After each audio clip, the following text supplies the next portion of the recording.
ಈ ಜಗತ್ತೇ ಒಂಥರ ನಿಗೂಢಗಳ ತಾಣ. ಇಲ್ಲಿ ಅಚ್ಚರಿ ಅನಿಸುವಂತ ವಿಜ್ಞಾನ ತಂತ್ರಜ್ಞಾನವಿದೆ. ಅದೇ ವಿಜ್ಞಾನಕ್ಕೆ ಸವಾಲು ಎಸೆಯುವಂತ ಅಗೋಚರ ಶಕ್ತಿಗಳಿವೆ. ಕಷ್ಟ ಬಂದಾಗ ಕೈ ಹಿಡಿಯೋದಕ್ಕೆ ದೇವರಿದ್ದಾನೆ. ಸುಖವಾಗಿದ್ದವರಿಗೆ ತೊಂದರೆ ಕೊಡೋದಕ್ಕೆ ದುಷ್ಟ ಶಕ್ತಿಗಳಿವೆ.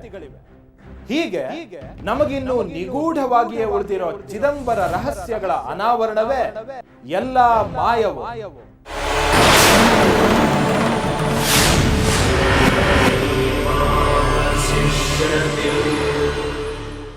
ನಾವು ಹೇಳೋ ಪ್ರತಿ ಘಟನೆಯು ನಿಮ್ಮಲ್ಲಿ ಕೆಲವರಿಗೆ ಕುತೂಹಲ ಹುಟ್ಟಿಸಬಹುದು, ಅಚ್ಚರಿಯನ್ನುಂಟು ಮಾಡಬಹುದು. ಒಟ್ನಲ್ಲಿ ಅದೆಷ್ಟೋ ಮುಗ್ಧ ಜನರು ಪವಾಡದ ಹೆಸರಲ್ಲಿ ಮೋಸ ಹೋಗಬಾರ್ದು ಅನ್ನೋ ಕಳಕಳಿಯೊಂದಿಗೆ ಈ ಕಾರ್ಯಕ್ರಮವನ್ನ ಶುರು ಮಾಡ್ತೀವಿ.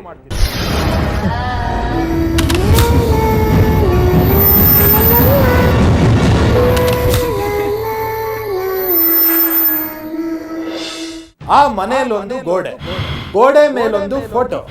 ಆ ಫೋಟೋದಲ್ಲಿ ಇದ್ದಕ್ಕಿದ್ದ ಹಾಗೆ ಚಮತ್ಕಾರವೊಂದು ನಡೆಯಿತು. ಆ ಚಮತ್ಕಾರ ಕಂಡವರೆಲ್ಲ ಬೆಕ್ಕಸ ಬೆರಗಾಗಿದ್ರು.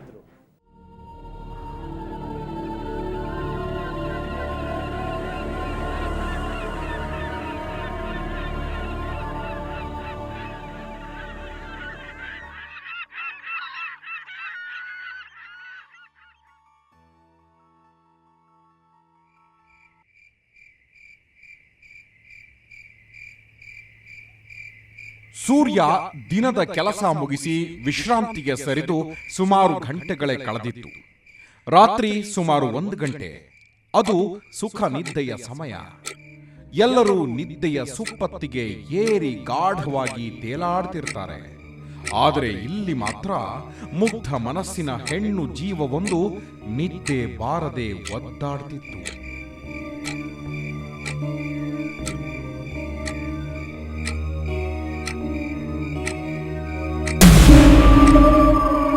ಸಿಹಿನಿದ್ರೆಗೆ ಜಾರಬೇಕಾದ ಮಧ್ಯರಾತ್ರಿಯಲ್ಲೂ ಈ ಹುಡುಗಿಯ ಮನಸ್ಸು ಅದ್ಯಾಕೋ ಗೊಂದಲಕ್ಕೀಡಾದಂತಿತ್ತು.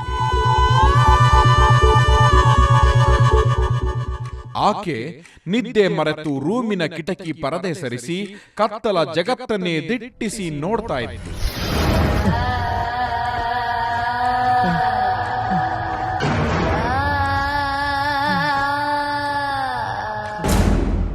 ಯಾಕೋ ಗೊತ್ತಿಲ್ಲ, ಆಕೆಗೆ ಇದ್ದಕ್ಕಿದ್ದಂತೆ ಅದ್ಯಾರೋ ಮೈ ಮೇಲೆ ಬಂದಂತೆ ಆಗುತ್ತಾ ಇತ್ತು. ಆ ಸಮಯದಲ್ಲಿ ವಿಚಿತ್ರವಾಗಿ ಆಡ್ತಾ ಇತ್ತು.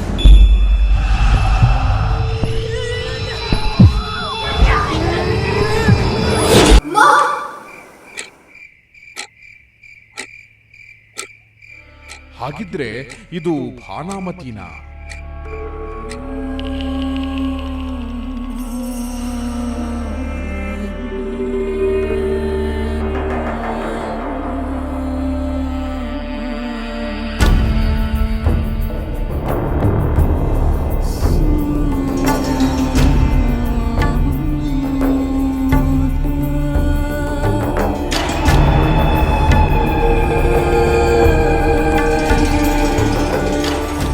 ಅಷ್ಟಕ್ಕೂ ಹೀಗೆ ನಿದ್ದೆ ಮಾಡದೆ ಚಿತ್ರ ವಿಚಿತ್ರವಾಗಿ ವರ್ತಿಸ್ತಾ ಇರುವ ಈ ಮುಗ್ಧ ಹುಡುಗಿ ಯಾರು? ಇವಳ ವರ್ತನೆಗೆ ಕಾರಣವಾದರೂ ಏನು? ಎಲ್ಲವನ್ನೂ ನಂತರ ಹೇಳ್ತೀವಿ. ಬಟ್ ಅದಕ್ಕಿಂತ ಮುಂಚೆ ಈ ಹುಡುಗಿ ಯಾರು ಅಂತ ಮೊದಲು ಹೇಳಿಬಿಡ್ತೀವಿ. ಅದು 2 ವರ್ಷದ ಹಿಂದಿನ ಕಥೆ. ಇವಳ ಹೆಸರು ಆಶಾ.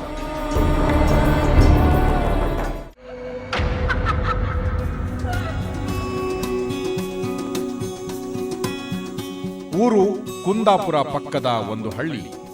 2 ವರ್ಷದ ಹಿಂದೆ BSc ಫೈನಲ್ ಇಯರ್ನಲ್ಲಿ ಓದ್ತಾ ಇದ್ದ ಆಶಾ ಎಲ್ಲರಂತೆ ಸಹಜವಾಗಿಯೇ ಇದ್ಲು. ಆದರ್ಶ ವಿದ್ಯಾರ್ಥಿನಿ ಎನಿಸಿಕೊಂಡಿದ್ದ ಆಶಾ ತನ್ನ ಗೆಳತಿಯರ ಬಳಗದಲ್ಲೇ ಜಾಲಿ ಹುಡುಗಿ. ಓದೋದರಲ್ಲೂ ಚೂಟಿಯಾಗಿದ್ಲು. 6 ವರ್ಷದವಳಾಗಿದ್ದಾಗಲೇ ತಂದೆ ಅಪಘಾತವೊಂದರಲ್ಲಿ ವಿಧಿವಶರಾಗಿದ್ದರು. ತಾಯಿಯ ಪ್ರೀತಿಯ ಜೊತೆಗೆ ತಂದೆಯ ಪ್ರೀತಿಯನ್ನು ತುಂಬಿಕೊಟ್ಟಿದ್ದು ಮಾತ್ರ ಇವಳ ಅಮ್ಮ. ಹಾಗಾಗಿ ಆಶಾಳಿಗೆ ಅಮ್ಮನೇ ಎಲ್ಲ.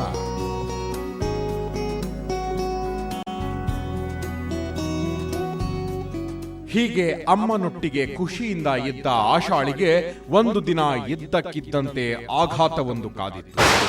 ಇವಳ ಪಾಲಿಗೆ ಎಲ್ಲವೂ ಆಗಿದ್ದ ಅವಳಮ್ಮ ಕಾಯಿಲೆಯಿಂದ ವಿಧಿವಶರಾಗ್ತಾರೆ.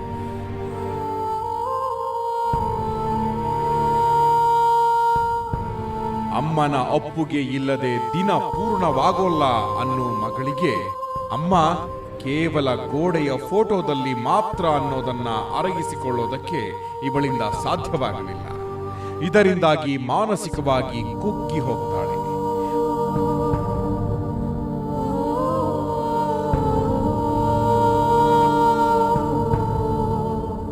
ಮನಸ್ಸಿನ ಸ್ಥಿಮಿತ ಕಳೆದುಕೊಳ್ತಾಳೆ.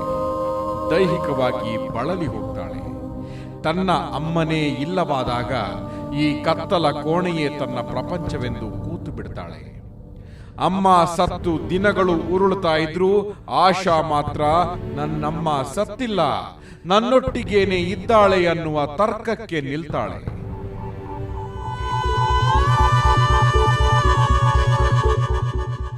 ಹೀಗೆ ತೀರಿ ಹೋದ ಅಮ್ಮ ನನ್ನೊಟ್ಟಿಗೆ ಇದ್ದಾಳೆ ಅಂತ ಆಶಾ ಕೂತಿರುವಾಗ ಅಲ್ಲಿ ಇನ್ನೊಂದು ನಂಬಲಾರದ ಘಟನೆ ನಡೆಯುತ್ತೆ. ವಿಚಿತ್ರ ಅಚ್ಚರಿಯೊಂದು ನಡೆಯುತ್ತೆ.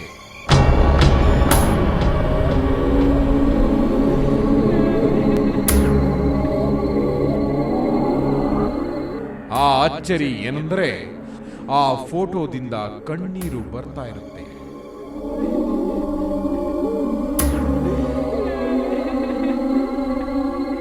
ಆ ಫೋಟೋ ಚಮತ್ಕಾರವನ್ನ ಕಂಡ ಆಶಾ ಬೆಚ್ಚಿ ಬೀಳ್ತಾಳೆ. ಅದು ನಿಜವೇ ಎಂದು ಪರೀಕ್ಷಿಸುತ್ತಾಳೆ.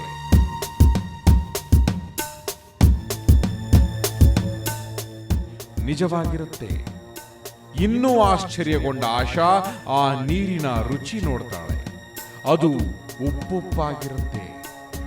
ಲ್ಯಾಮಿನೇಷನ್ ಮಾಡಿದ ಈ ನಿರ್ಜೀವ ಫೋಟೋದಿಂದ ಕಣ್ಣೀರು ಬರಲು ಹೇಗೆ ಸಾಧ್ಯ? ಆದರೂ ಅದು ಇಲ್ಲಿ ಸಾಧ್ಯವಾಗಿತ್ತು. ಆ ಫೋಟೋದಿಂದ ನಿಜಕ್ಕೂ ನೀರು ಬರ್ತಿತ್ತು.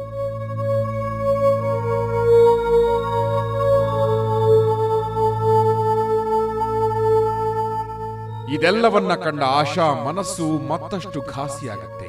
ಕಾಲೇಜಿಗೆ ಹೋದ್ರೂ ಕೂಡ ಎಲ್ಲೋ ಕ್ಯಾಂಪಸ್ನ ಮೂಲೆಯಲ್ಲಿ ಕೂತು ಬಿಡ್ತಾಳೆ. ಯಾರೊಟ್ಟಿಗೂ ಬೆರೆಯೋಲ್ಲ. ಕ್ಲಾಸ್ನಲ್ಲಿ ಕೂತ್ರು ಯಾವುದರ ಬಗ್ಗೆಯೂ ಆಕೆಗೆ ಗಮನವಿರಲಿಲ್ಲ. ಆಕೆಯ ಲಕ್ಷ್ಯ ಮಾತ್ರ ಅಮ್ಮನ ಫೋಟೋದತ್ತಾನೆ ಇರುತ್ತೆ. ಲೆಕ್ಚರರ್ಗಳು ಇವಳ ಈ ವರ್ತನೆಯನ್ನ ಕಂಡು ಬೇಸತ್ತು ಹೋಗಿದ್ರು.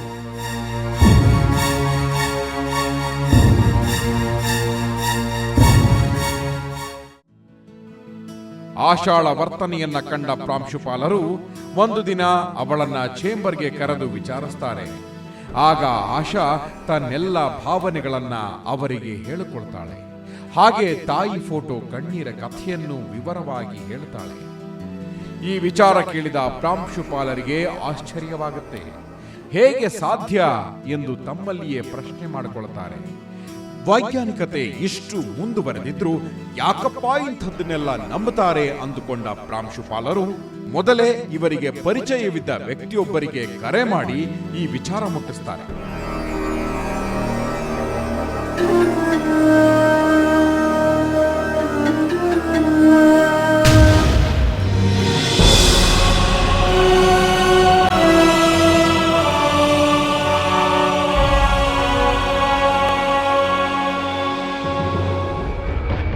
ಈ ವ್ಯಕ್ತಿ ಹೇಗೆ ಅಂದ್ರೆ, ಯಾರಿಗಾದ್ರೂ ಗಂಡಾಂತರ ಕಾಡ್ತಾ ಇದೆ ಅಂತ ಗೊತ್ತಾದ್ರೆ ಅದನ್ನ ಬೆನ್ನು ಹತ್ಕೊಂಡು ಹೋಗ್ತಾರೆ. ಯಾರಾದ್ರೂ ಮೈ ಮೇಲೆ ದೆವ್ವ ಬರ್ತಾ ಇದೆ ಅಂದ್ರೆ ಅದು ಇವರನ್ನ ಕಂಡ್ರೆ ಸಾಕು, ಹೇಳಿ ಹೆಸರಿಲ್ಲದೆ ಗಡಿ ದಾಟ್ ಹೋಗುತ್ತೆ. ಅಷ್ಟಕ್ಕೂ ಇವರು ಯಾರು ಅಂದ್ಕೊಂಡ್ರ?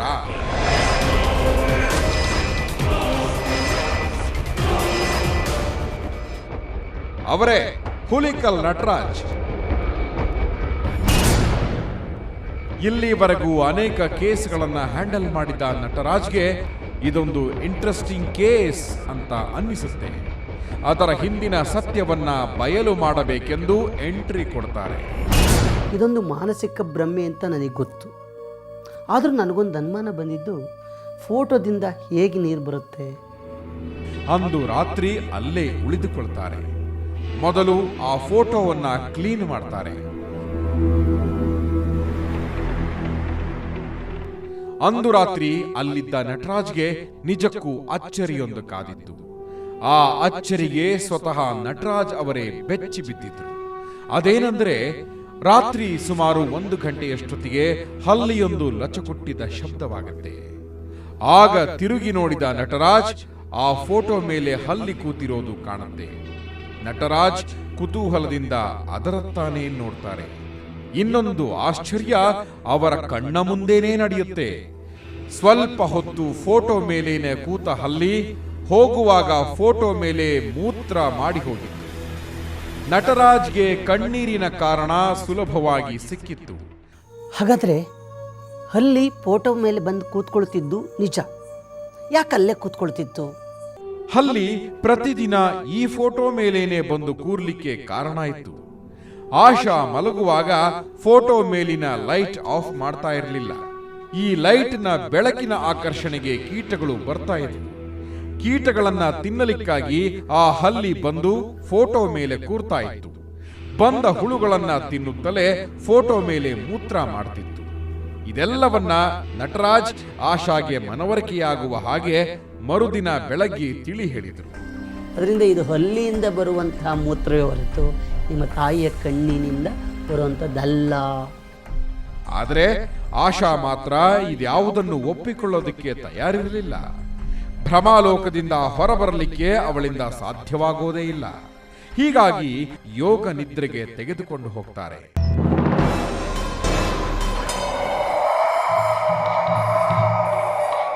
ನಗು ಎನ್ನುವುದೇ ಮರೆತು ಹೋಗಿದ್ದ ಆಶಾಗೆ ನಟರಾಜ್ ಅವರ ಚಿಕಿತ್ಸೆಯಿಂದ ಮನಸ್ಸೋ ಇಚ್ಛೆ ನಗತೊಡಗುತ್ತಾಳೆ.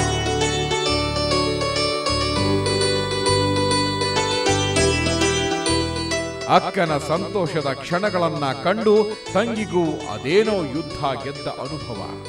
ಅವಳು ಅಕ್ಕನ ಖುಷಿಯಲ್ಲಿ ಭಾಗಿಯಾಗ್ತಾಳೆ. ಸದ್ಯ ಆಶಾ ಸಂತೋಷವಾಗಿದ್ದಾಳೆ. ತನ್ನ ತಂಗಿಯೊಟ್ಟಿಗೆ ಮತ್ತೆ ಕನಸಿನ ಕೋಟೆಯನ್ನ ಭದ್ರವಾಗಿನೇ ಕಟ್ಟಿಕೊಳ್ತಾ ಇದ್ದಾಳೆ. ಹೌದು, ಆಶಾಗೆ ಅದೊಂದು ಮಾನಸಿಕ ಕಾಯಿಲೆ. ಅದನ್ನ ಪ್ಯಾರಾನಾರ್ಮಲ್ ಕಾಯಿಲೆ ಅಂತಾರೆ. ಯಾರಿಗೆ ದುರ್ಬಲ ಮನಸ್ಸಿರುತ್ತೋ ಅಂಥವ್ರು ಹೀಗೆ ವರ್ತಿಸ್ತಾರೆ ಅನ್ನೋದು ಮನಃಶಾಸ್ತ್ರಜ್ಞರ ಅಭಿಪ್ರಾಯ. ಇಲ್ಲಿ ಹುಲಿಕಲ್ ನಟರಾಜ್ ಅವರು ಆಶಾಳ ಮಾನಸಿಕ ಕಾಯಿಲೆಗೆ ಸೂಕ್ತ ಸಲಹೆ ನೀಡಿದರು. ಈಗ ಆಶಾ ಮತ್ತೆ ಮೊದಲಿನ ಹಾಗೆ ಎಲ್ಲರ ಜೊತೆ ಕಾಲ ಕಳೀತಾ ಇದ್ದಾರೆ.